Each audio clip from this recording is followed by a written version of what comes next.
Whether you're just joining us for the first time, and if you are, welcome, or you've been here. Now we're entering into our 11th straight week of being together, letting go of everything that's come before. I will have a few things to say about what happened on Friday, but for the moment, just letting go of everything that's come before and everything that's yet to come.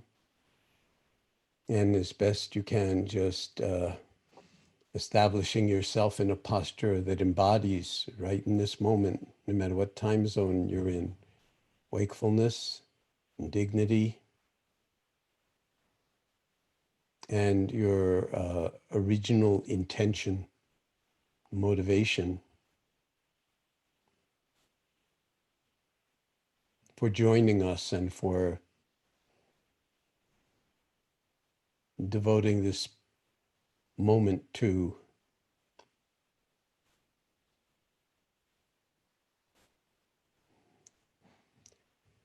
being part of a practice community that's emerged over the course of this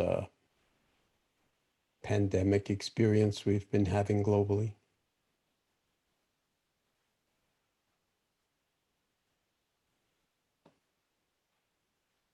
And just dropping right into silence, to wakefulness,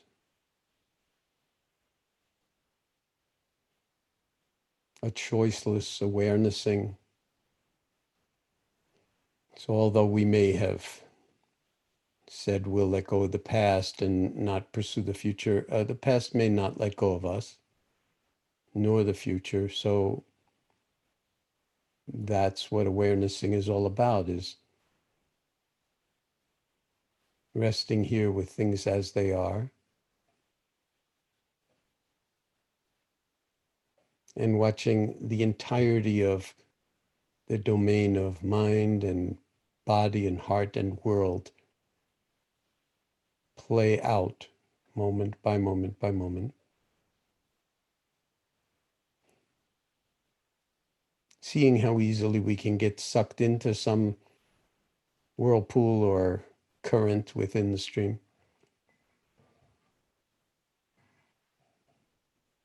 And in the seeing, liberating ourselves in that moment, which is always this moment,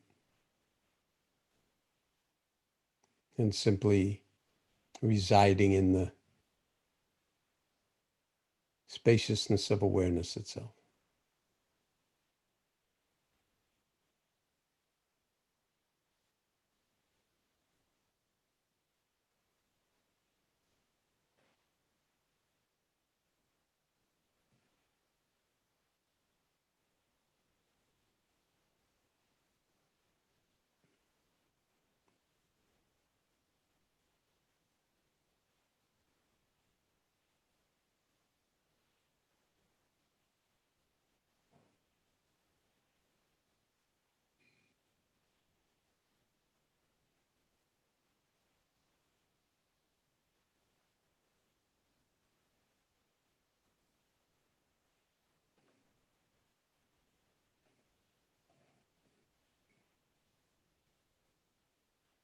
And noticing perhaps as we experience a certain degree of stabilizing of the mind and its activity,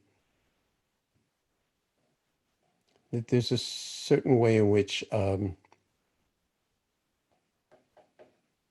we take up residency in awareness, we take up residency in the timeless quality of this moment.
with thousands of people practicing together right in this moment, and many more at some later time that's not what we could call live, but hopefully is just as live and alive.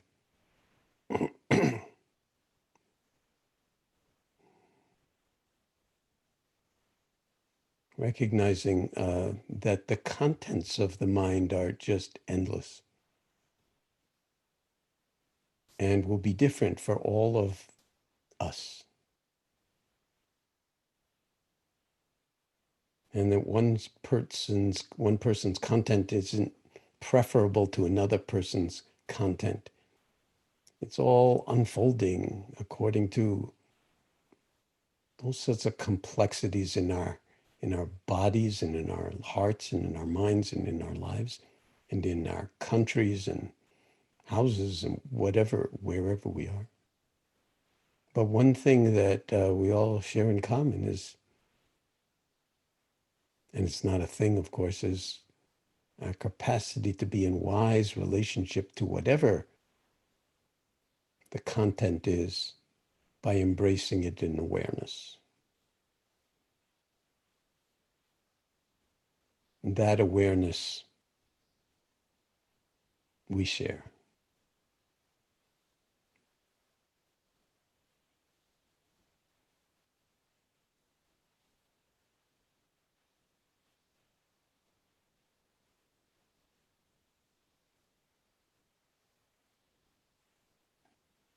So in that sense, we're all exactly in the same space, in the same moment.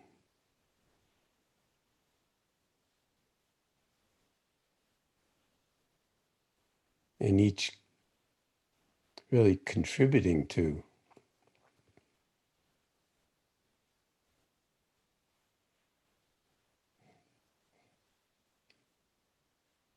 a multiplicity within the unity of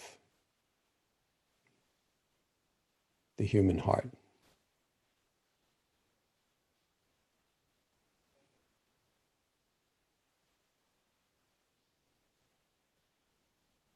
And this is no doubt where creativity and imagination truly reside.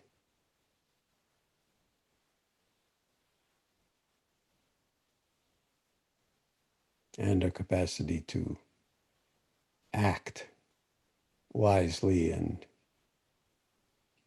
courageously and compassionately.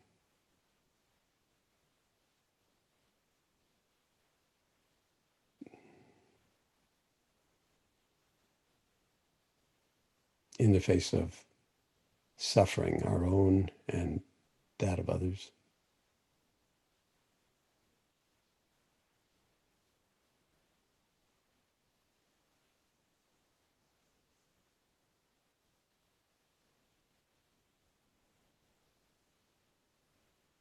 And so this awareness is a profound refuge, not an escape, but a refuge.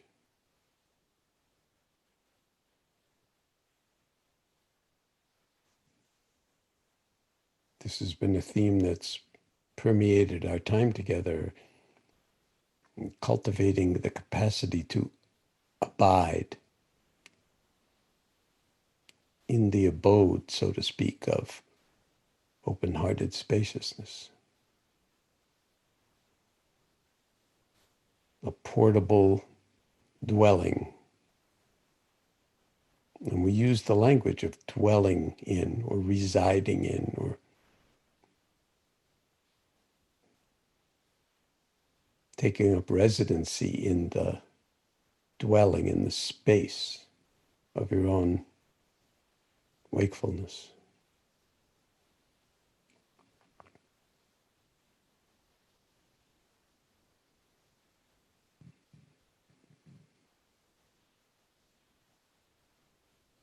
At times synonymous with stillness, silence.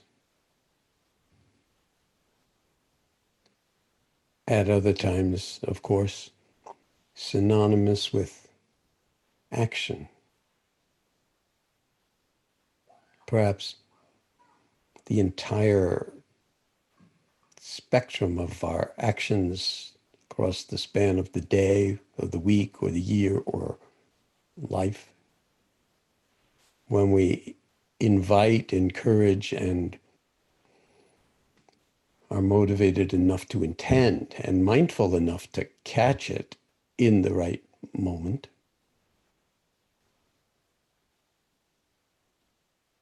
to let our doing come out of our being.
T.S. Eliot referred to this in Four Quartets as the still point of the turning world.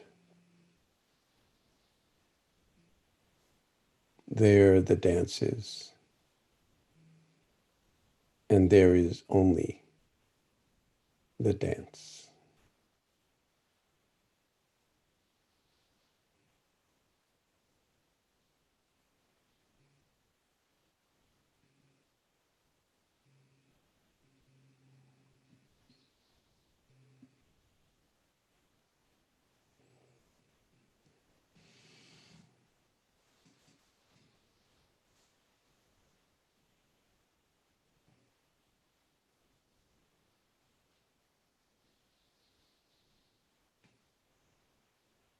Can you sense a certain dancing within the stillness of this moment? Maybe in your heart, a lightness of being, of foot, of wakefulness.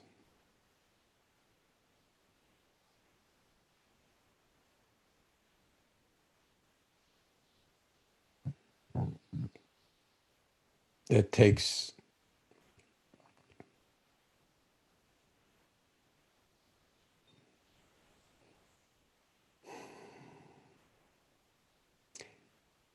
things as they come and apprehend them as they actually are. Not so easy to do because we all have lenses of that are highly conditioned, likes and dislikes and everything else. That's where the liberation comes in, not being caught by those highly conditioned liking and disliking, wanting and definitely not wanting.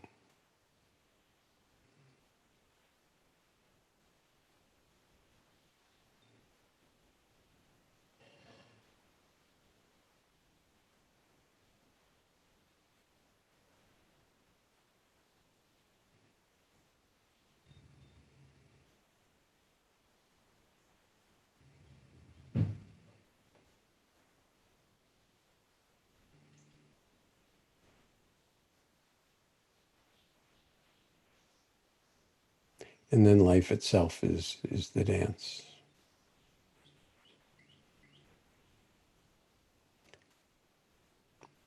Taking things seriously when they need to be taken seriously, deadly seriously sometimes, but not making the mistake of taking them personally.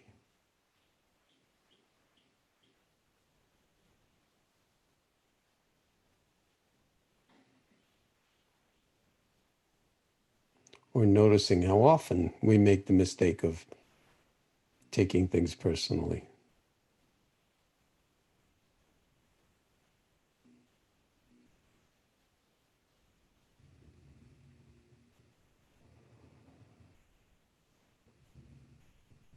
The challenges that we're facing now, whether it's with the virus and the opening up of our various societies and all of the uncertainties and risks and unmeasurable risks of every decision we make in this regard as our societies tentatively open back up or not, or caught up in outpourings and swells of,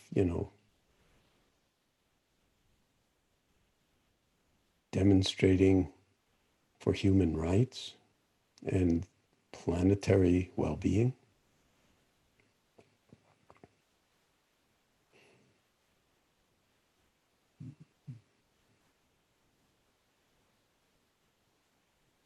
And so that lightness of touch and that not taking things personally combined so that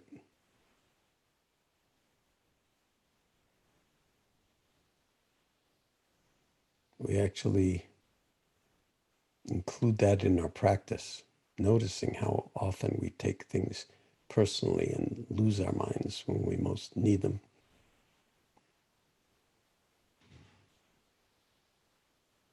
When we don't even know, when we examine it in any kind of detail, who is taking it all personally, who is claiming to be meditating, who is even breathing. And as we've seen, it's just a lot more spacious than that from the very beginning. And when we get caught in the personal pronouns, the operant verb is caught. We're caught. So this practice, this love affair that we've been engaged in, as I've said many times, but it's worth repeating, is far too serious to take too seriously. And I'm deadly serious about that.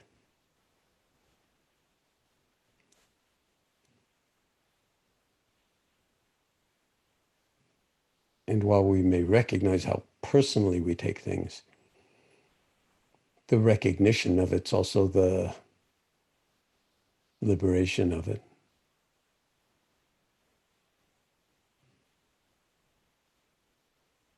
And we can play around with these energies very creatively and very imaginatively to find our own way with a capital W.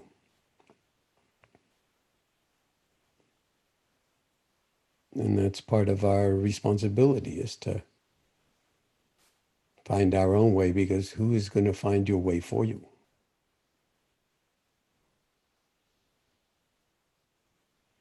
But when we share our various caring and love affairs and expressions of practice in silence and in action, then we're all each other's teachers.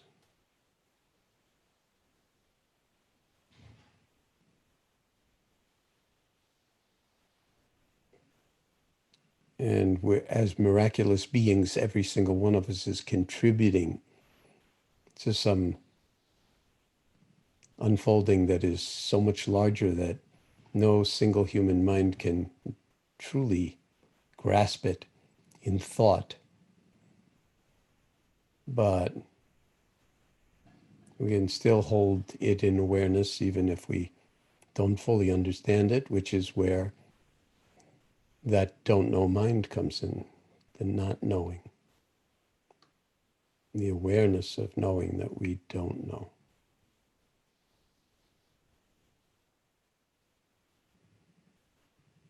Which is not a cop-out or a turning away from anything at all, but actually exactly the opposite, a profound affirmation of where we can take a seat, take a stand, be who we really are, all we can be, all we, never mind can be, already are when we learn to get out of our own ways.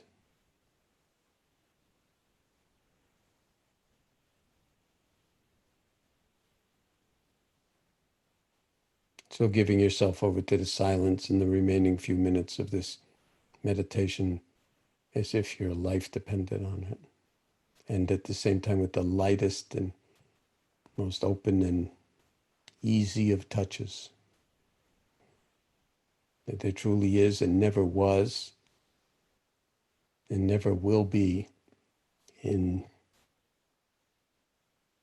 the most profound domain of being and wakefulness,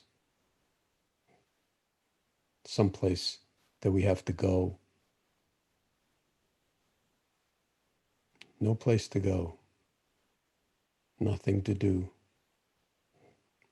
and nothing to attain.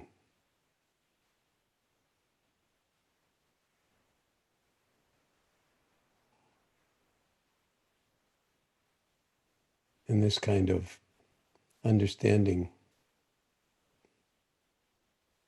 and resolve and tenacity and clarity and open-heartedness actually dissolves all barriers. And so anything is actually attainable.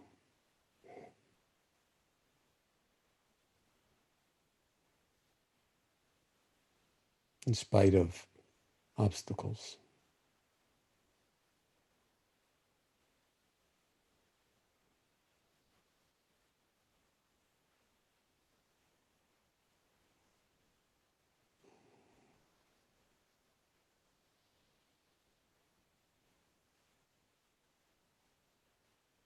So just this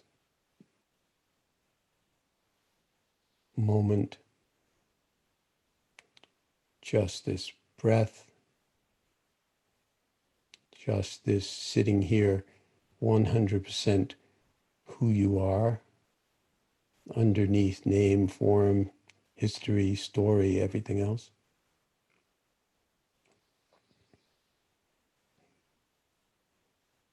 Just this being human.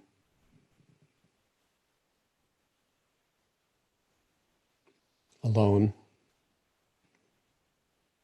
and together. Just this.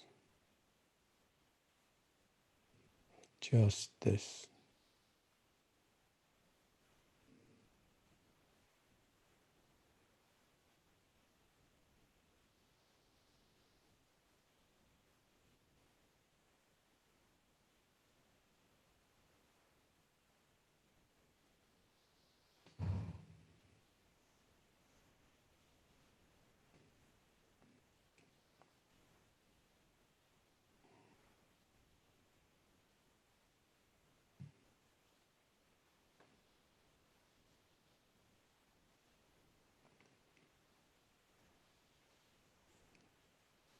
If you've been sitting with your eyes closed, you're welcome to open them any time you like.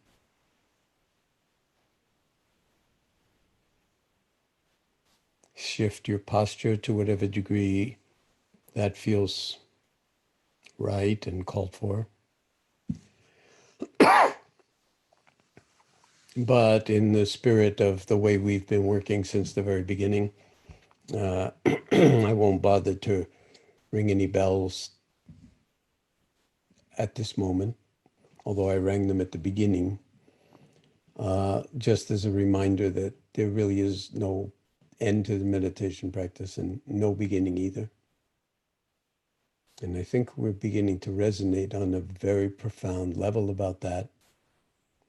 So before we move into our time of dialogue, as we've been doing now for quite some time, if you're looking at the calendar, or no time at all if you're not looking at the calendar and living your life.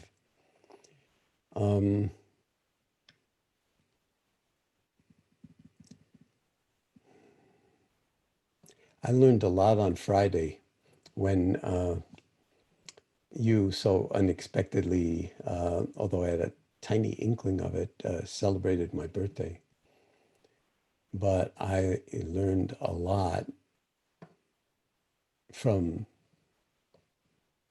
what unfolded during that hour, and then what unfolded in terms of your messages on I don't even know what to call that platform, but like 450 PowerPoint slides with messages and images and sometimes even movies and people I haven't heard from in a very long time who were saying things and, oh, you're here too. Wow. And even a movie clip from Zorba the Greek. But the whole unfolding of it was so profoundly touching to me and so much a kind of affirmation of a certain kind of, oh, that I've never had from my students or my people that I work with ever, that, oh, you're actually really hearing what I'm saying, resonating with it, and then giving it back to me in a way that I hear it in a new way or feel it differently, and it's kind of like a collective, self-elevating, growing catalysis.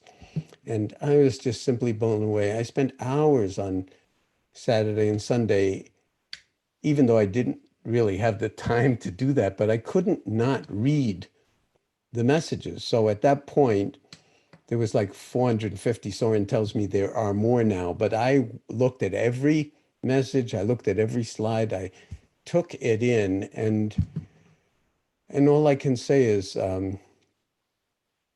thank you. Not just for the gift of that to me, but in some sense, this kind of sharing is like, I hope you all see that. I hope you all spend the time reading this, because since we're all separated all over the place, this is a way of like really grokking on a whole new level that we're not separated at all, and we never have been.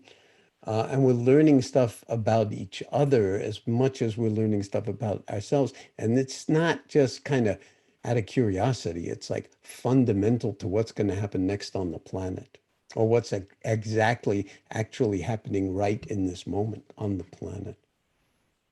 And even though our circle is like thousands, there's millions more that are involved in this very same thing in one way or another. And it would be folly to not think to think that we were in some sense special and that other people don't quite get it at that level or anything like that, or their hearts aren't that open or appreciative of their teachers or their whoever, whatever you want to call it. I don't even know what to call myself. I'm just doing this. It's kind of, we're just sharing what we can share, which from the outside looks a lot like nothing.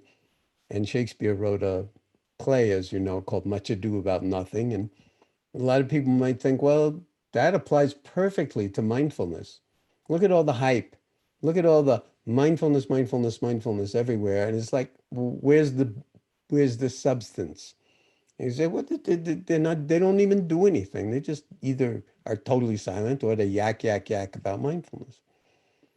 But, so he wrote a play called Much Ado About Nothing. I think when it comes to mindfulness, the way I've rephrased that is that it looks like it's much ado about nothing, but it's actually much ado about what looks like nothing, but turns out to be just about everything. And so we're kind of doing a certain kind of Aikido on non-doing, on being, and then offering it through our embodied selves, our children, our what we can do, our skills, everything in this outpouring just on Friday that showed me in some level like the the the the insane beauty of our, common humanity and creativity and imagination and strength, tenacity. So I don't want to belabor the point anymore. I'm already 76 and now I just like live my life. But I do want to say that that was just unbelievably touching. And I think Soren and the team are going to sort of be in conversation about how to uh, document it in a way that's secure and, in alignment with various rules that rule the internet. And at the same time, um, that it perhaps become a catalyst for whatever's coming next with this community, and also an offering to whoever is yet to join this community or intersect with other communities, who knows. But that's my long-winded way of simply saying thank you. And beyond that, wow. I mean, wow.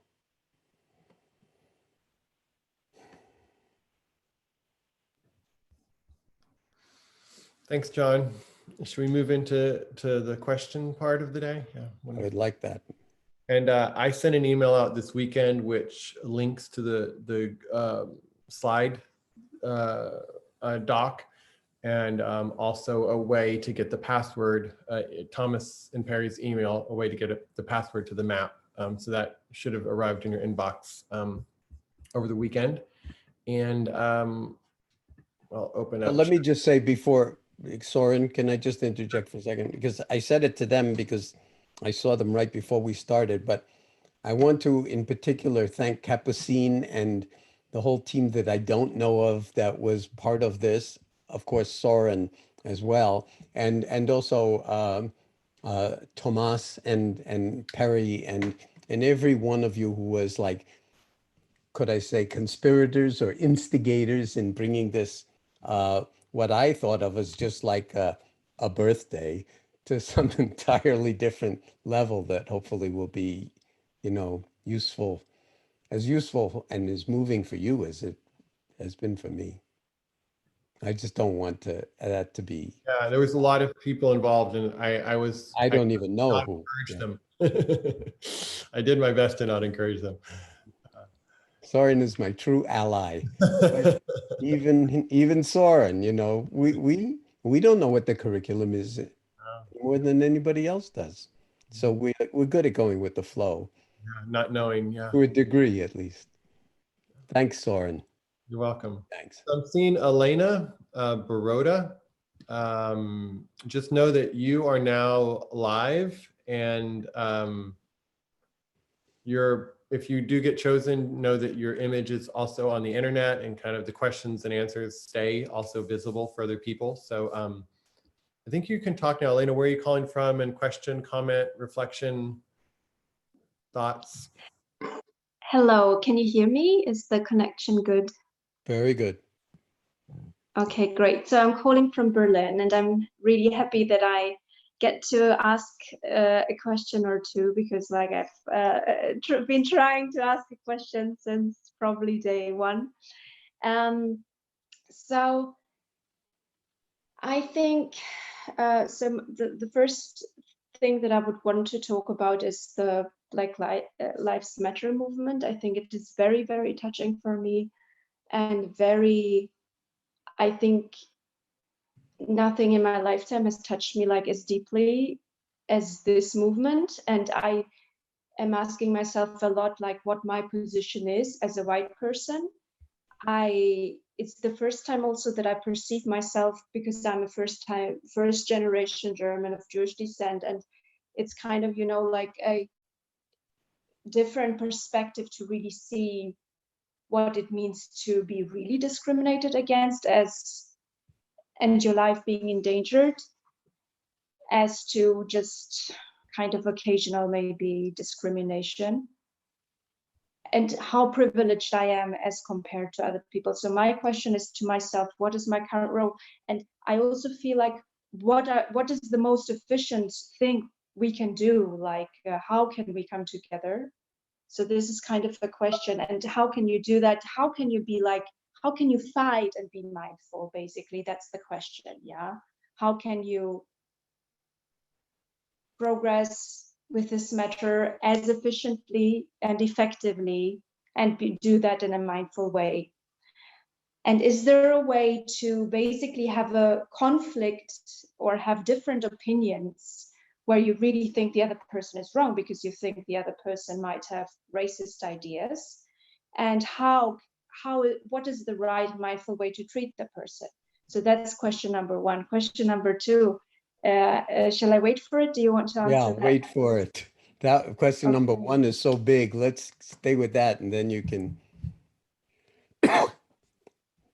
do question number two. That okay? Absolutely. Okay. And you can hear me, Yeah, Elena? perfectly. Well, it's a very profound question. And the short answer would be learn Aikido, mental Aikido. It's a martial art that involves getting in close with your attacker or opponent, so close that the opponent can no longer actually get any leverage on you, and use your understanding of energy, his energy, her energy, the body, so that rather than opposing that energy, you are actually blending with that energy and turning it in such a way as it diffuses it. Now, I'm not talking about going out there and fighting in the street that way, but I'm saying, metaphorically speaking, that's a very beautiful way of not othering. Racism is a profound othering and dehumanizing of people. But, we don't want to do more othering to get rid of this fundamental othering. And I hear in your question that you realize that, and so want to sort of find ways to be skillful about it. And then you mentioned that, you're a white person, as if there's something maybe wrong with that, or, but, your ancestors 70 or 80 years ago, I mean, they were as much dehumanized as any, Black person.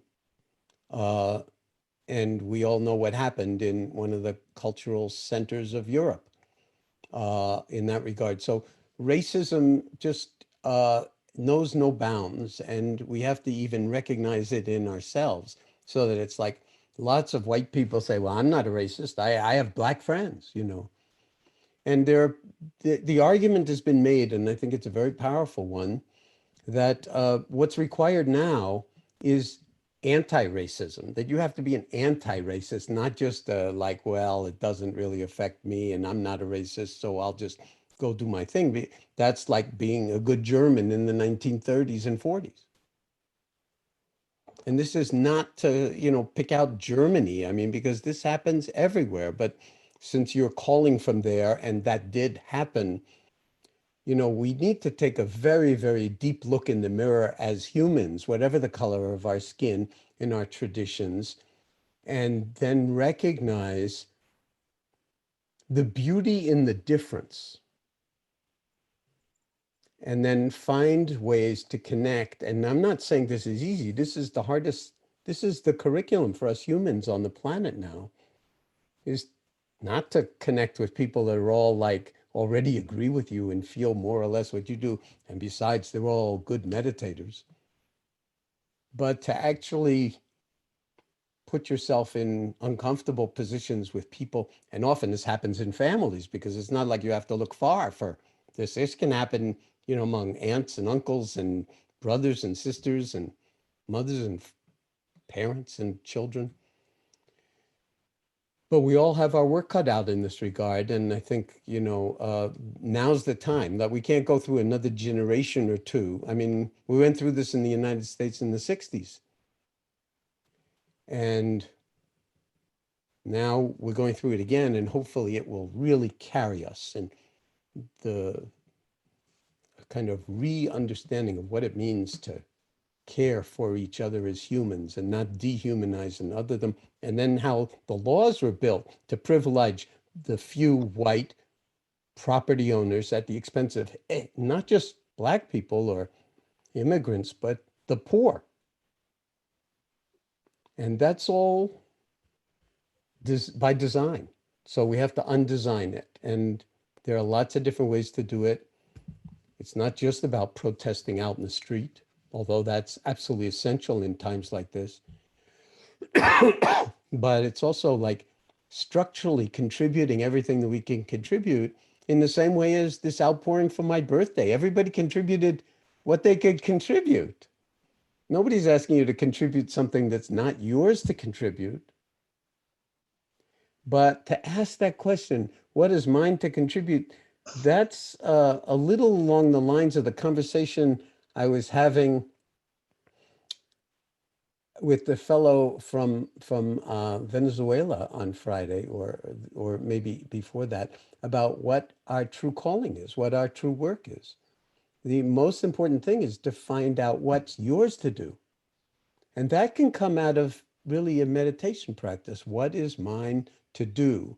How can my being translate into a doing that is aligned with my being? And with that fundamental Hippocratic oath, I was suggesting that it could apply to far more than medicine and healthcare, to first do no harm and to maximize benefit or well-being and minimize the harming, which requires total mindfulness in order to even know whether you're contributing in that way.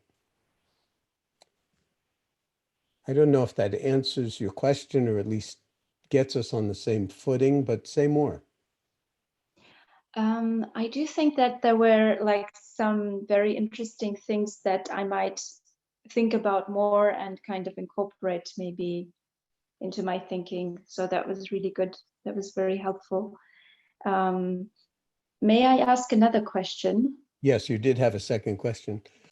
Yeah, so I was wondering, mindfulness, it's maybe like two questions which are interlinked. I did read that for certain personality types, let's say if someone is a narcissist, then like clinically a narcissist, that mindfulness might not be a good idea. So maybe might say something about that. And then I was also wondering, when you're an empathetic person or someone who is mindful, does have empathy, how can you cooperate or work with someone who might not have empathy just out of personality, like the personality is one where the person does not have empathy? How do you... Yeah. Do you work... You might be in work context, in work context, you might be like with people who don't have it. Do you work clinically with people like that? I don't. Are you a clinician? I'm not a clinician, but I'm just trying to get where the question's coming from. Yeah, the question comes from like in politics, or let's say in the business world, you do encounter people like that occasionally. And that's more the context I'm more involved with. And I was just wondering like how to cope with that in a mindful way. Well, I mean, we're seeing it writ large in the president of the United States, the present occupant of the White House, as people like to say when they don't want to utter his name. So it's a very profound question. How do you deal with people who are, so self-centered that they just don't see the ramifications of their actions and don't care because it's like, and are actively causing harm, don't have empathy, don't feel with the other, compassion, and so forth. So, my short answer would be any way you can. What you don't want to do is lose your own humanity in the face of that kind of thing. So, in terms of narcissism, I don't know. I haven't really thought this out, but I think a skillful teacher might be able to use the meditation practice to actually, put a mirror in front of Narcissus and then be aware of all of the various elements of what's unfolding in a way that might liberate, rather than just uh, sort of reinforce those kinds of tendencies. Because it's all about self, but the essence of self, as we've been playing with for weeks now, is empty. So that's as true for a narcissist being human as anybody else. So maybe there's that possibility for realization. I just don't know. But another way you could approach it is, as best you can, stay away from narcissists. You may discover that that's really hard to do because everybody's kind of narcissistic in one way or another. So it's a matter of degree. And the same is true. The other piece of the question was about what was the other? It was narcissism, and remind me. So like, can they be mindful, or can they? No, but the other people, not the narcissistic ones, but who were the others? Cannot, yeah. So yeah, basically, I think that was it. Yeah. Okay. Well, you should also ask yourself, I would suggest, if you don't mind my making this final sort of suggestion, why you're asking that question. And then listen very, very carefully for a whole series of responses that may arise in the mind. Why the particular interest in narcissism? Is it being projected out? It's like, are we too quick to label other people as in that way? It's a hard one. I mean, it's a really wonderful question that you've asked.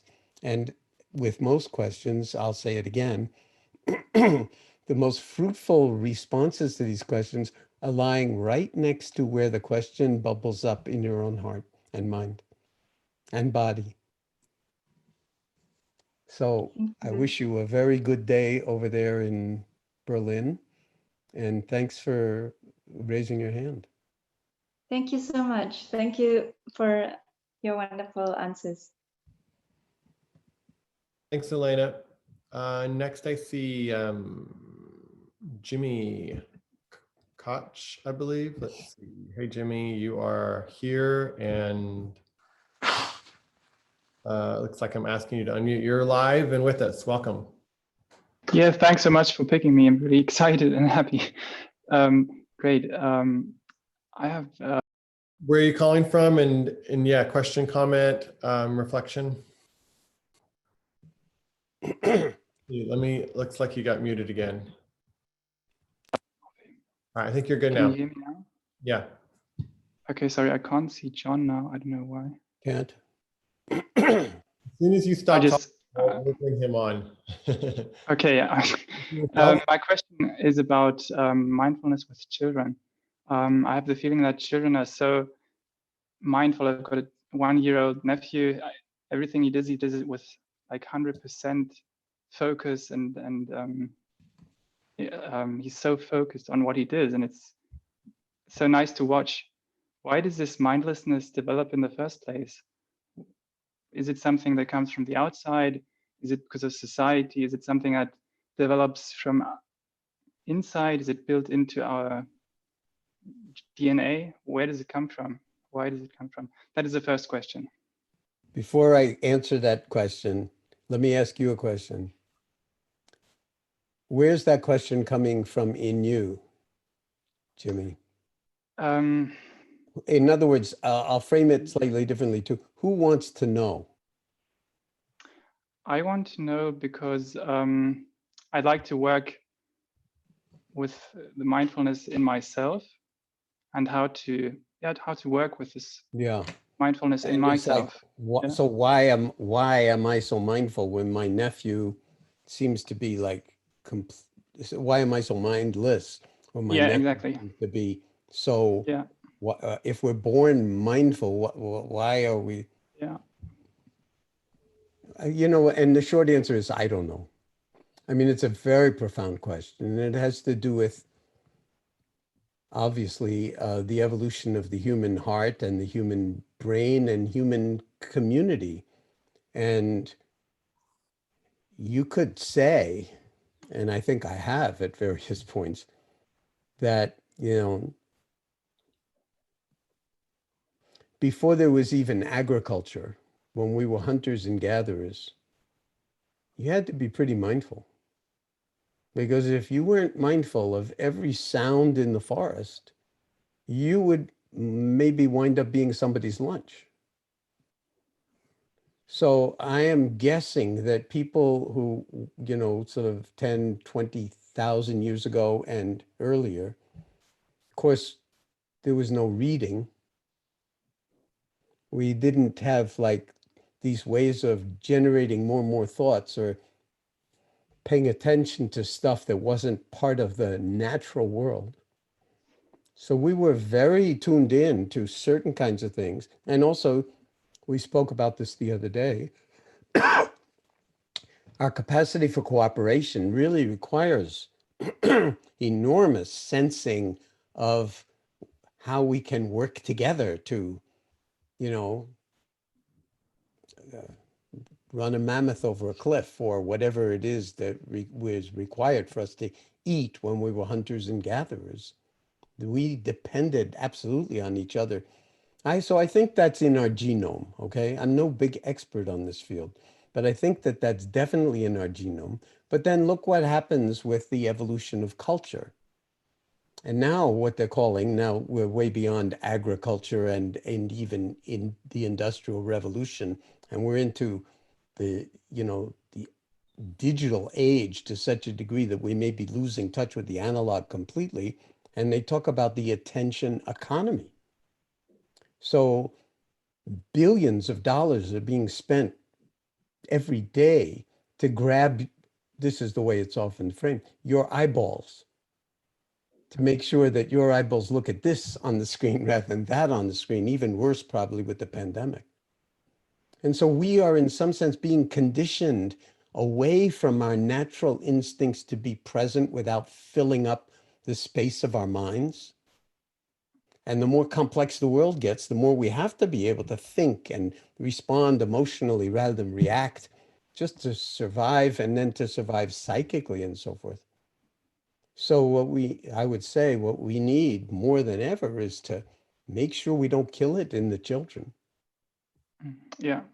We're killing childhood in the children. I mean, they're so tapped into devices now that they are so, maybe we need to protect that kind of analog capacity that is our, human inheritance long enough to be able to manage the digital, which is not going to go away, but to not be so completely captured by it that we become, in some sense, caricatures of human beings or even robots, where we're really, lost, really profoundly lost in terms of mindfulness.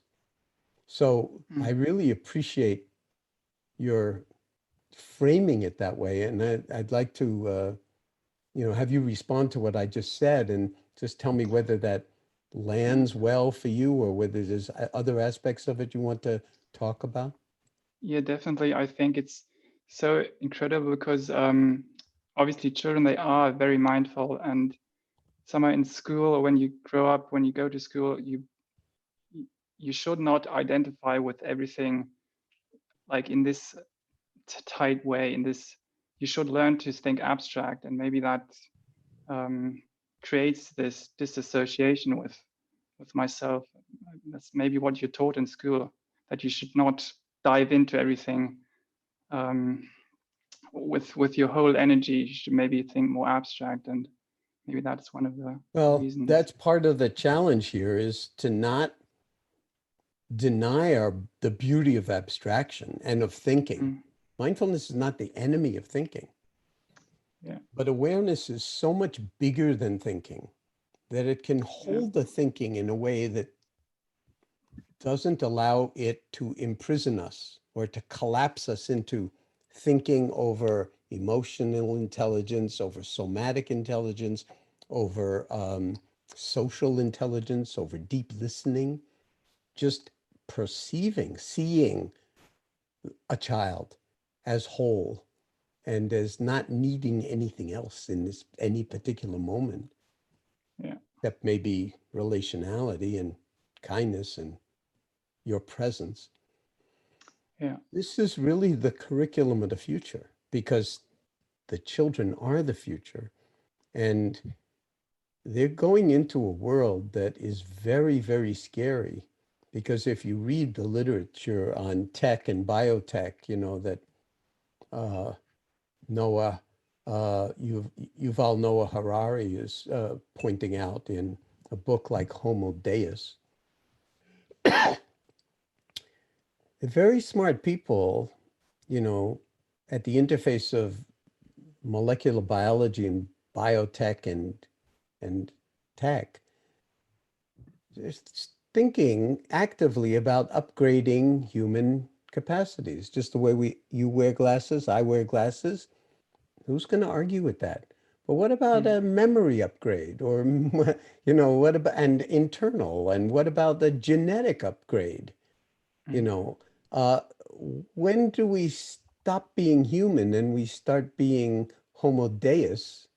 And do we want that? And while we're still human, can we ask ourselves the question, is there something else we need to accomplish to live our way into the full dimensionality of being human before we give up being human? And I think the stakes are actually that high for the coming, say, 10 years, 20 years, 50 years. I don't know what it will be.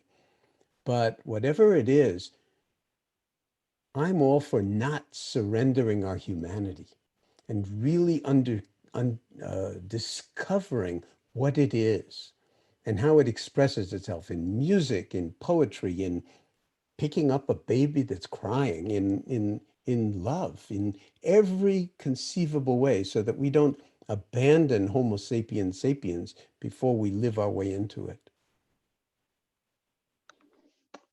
Yeah. Does that make sense to you? Thank you. Yeah, thank you for the great answer. Yeah. I have a short second question, Okay. if that's okay. Yep. Right on the hour, but On, it's okay. just on procrastination. I'm very good at procrastinating, just pushing things ahead. And my question is, how can you do things now without being too hard? Because, I mean, discipline sometimes is hard. I can be hard to myself. How can I be soft and still get the things done now and not tomorrow? Is there, I mean, I don't know. The different techniques, but I'll bet you a lot. very... I bet you a lot of people are nodding their heads about that one. Procrastination is like a, you know, I don't know, it's its own special art form that a lot of us are really good at. I'll do it later. Yeah. There's a certain element of that that's okay. You know, it's healthy. Until things get so overwhelming that you got 100 things to do later and there is no later. It's like, you know, and people are constitutionally different. I mean, when I was in the university, there were people that like did everything 10 minutes before the final exam.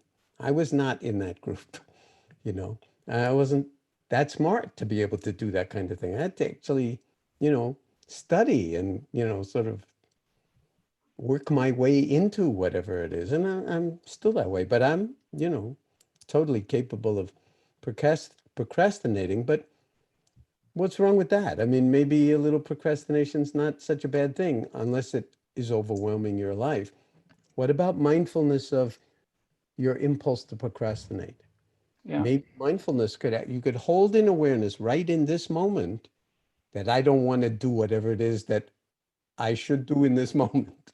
Should. Okay. So then you can be kind with yourself and say, okay, I'll do it later. But also know that later will then be now, and it'll be the same old story.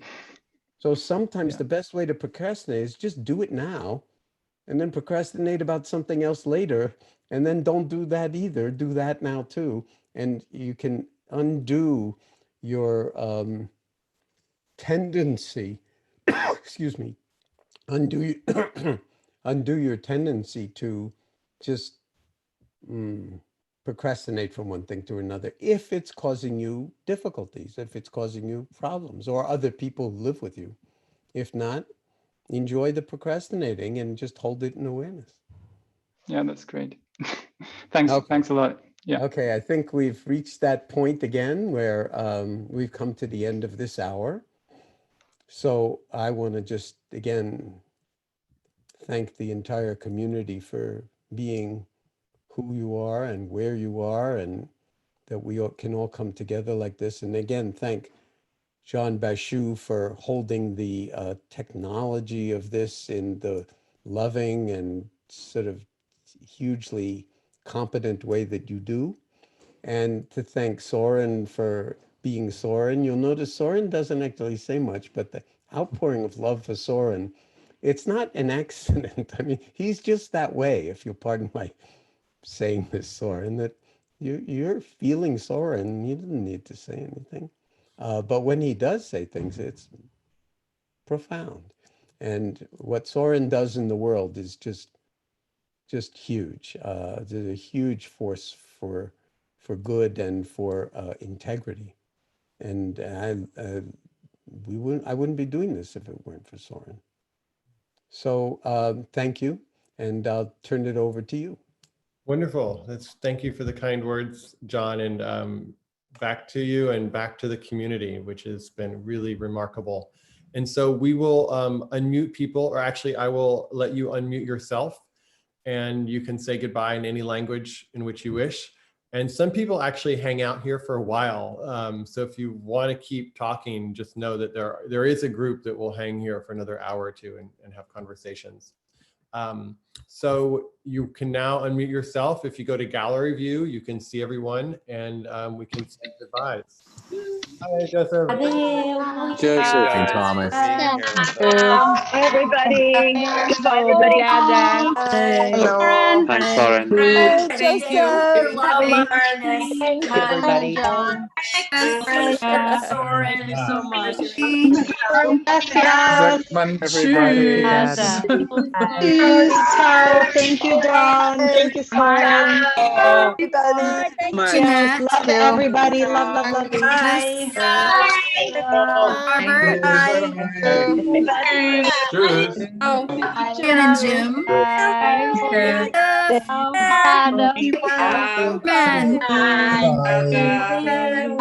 Obrigada.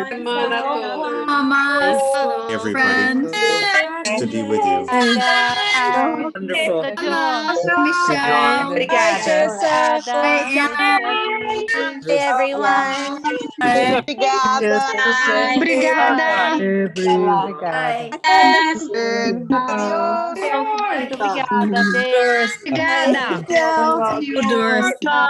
Thank you so much. Abraço. Bye bye. Everyone.